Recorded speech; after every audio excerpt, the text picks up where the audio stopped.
बच्चों, नमस्ते मैम। आज अपन एक नई गतिविधि करेंगे, ठीक है।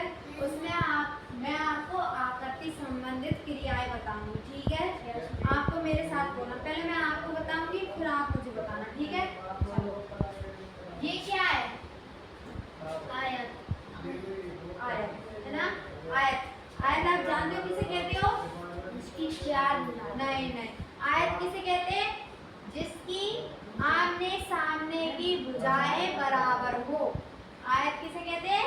जिसकी आमने सामने की भुजाएं बराबर हो, ठीक है, उसे आयत कहते हैं। भूलोगे तो नहीं। जिसकी आमने सामने की भुजाएं बराबर हो। फिर उसके बाद दूसरे नंबर पर वृत्त। वृत्त वृत्त वृत्त गोल, बिल्कुल गोल। आप जानते हो मम्मी की रोटी गोल गोल, दादाजी के पैसे गोल गोल, ठीक है। व्रत, ये व्रत है, ठीक है।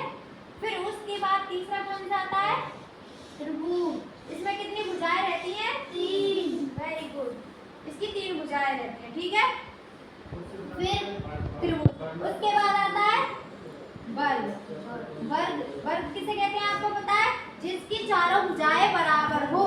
वर्ग किसे कहते हैं? जिसकी चारों भुजाएं बराबर हो। अब मैं आपको पहचानने के लिए कहूंगी तो आप पहचान जाओगे। वेरी गुड,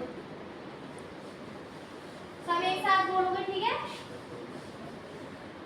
चलो और बताती हूँ कुछ है, फिर उसके बाद मैं आपसे पूछूंगी, ठीक है। आप इसको तो सब जानते हो, क्या ये?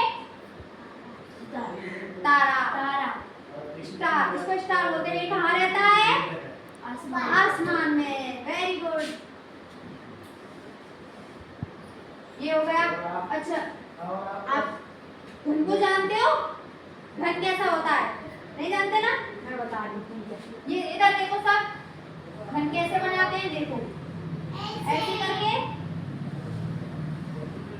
ये नाव है, ठीक है। क्या है? नाव।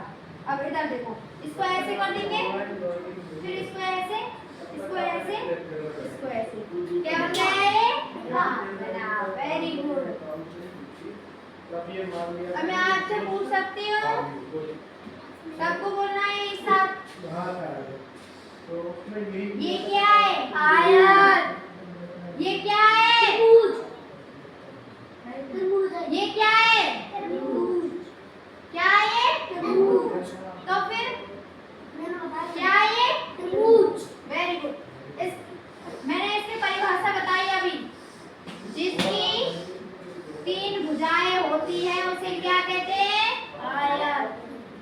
त्रिभुज। क्या कहते हैं? त्रिभुज। जिसकी 3 भुजाएं बराबर होती है क्या कहते हैं? त्रिभुज। सीधी बैठो।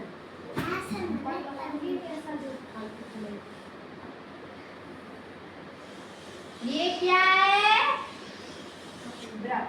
क्या है? वृत्त। कैसा होता है? गोल। Very good. फिर इधर ध्यान से देखना, कोई भी बीच में नहीं बोलेगा, ठीक है। ये क्या है? आयत। क्या है ये? आयत। Very good. जिसकी आमने सामने की भुजाएं बराबर होती हैं क्या कहते हैं? आयत। आयत किसे कहते हैं? जिसकी आमने सामने भुजाएं होती हैं। जिसकी आमने सामने भुजाएं बराबर होती हैं, ठीक है। अभी क्या बताया मैंने? जिसकी आमने सामने की दोनों भुजाएं बराबर होती है, ठीक है। इसमें कितनी भुजाएं वैसे? 4। Very good. अब देखो, आप कंफ्यूज हो गए। एक जैसे जो 2 चित्र आते हैं, ये देखो, एक तो ये वाला आता है, फिर उसके बाद एक ये आता है। अब इनमें आपको अंतर देखना है, ठीक है। अंतर देखो, कैसे देखोगे? आप कहोगे ये तो मैम दोनों सेम है, फिर इसमें अंतर कैसे दिखेगा? तो इधर देखो, मेरी बात सुनो। मैंने आपसे बोला जिसकी आमने सामने की भुजाएं बराबर हो उसे आयत कहते हैं। इसकी दोनों भुजाएं बराबर है, लेकिन इधर नहीं है। इधर मतलब ये चारों भुजाएं समान नहीं है। इधर ये बड़ी है, बड़ी लाइन है ना, ये इधर छोटी लाइन है, ठीक है ना। ये देखो, फिर इस पे आओ, ये क्या है? वर्ग, ठीक है, वर्ग। अब वर्ग किसे कहते हैं? जिसकी चारों भुजाएं बराबर हो। अब देखो, ये भी बराबर है, इसके बराबर है, ये इसके बराबर है और ये इसके बराबर, ये चारों बराबर है ना। अच्छा, तो जिसकी आमने सामने की भुजाएं बराबर हो उसे वर्ग कहते हैं, ठीक है। और जिसकी चार भुजाएं बराबर हो वो तो वर्ग है, और जिसकी केवल आमने सामने की भुजाएं बराबर हो वो आयत है, ठीक है। इतना समझ में आ गया? अच्छा, वेरी गुड। देखो मैंने बनाओ, ठीक है। तो बच्चों आपको समझ में आ गया?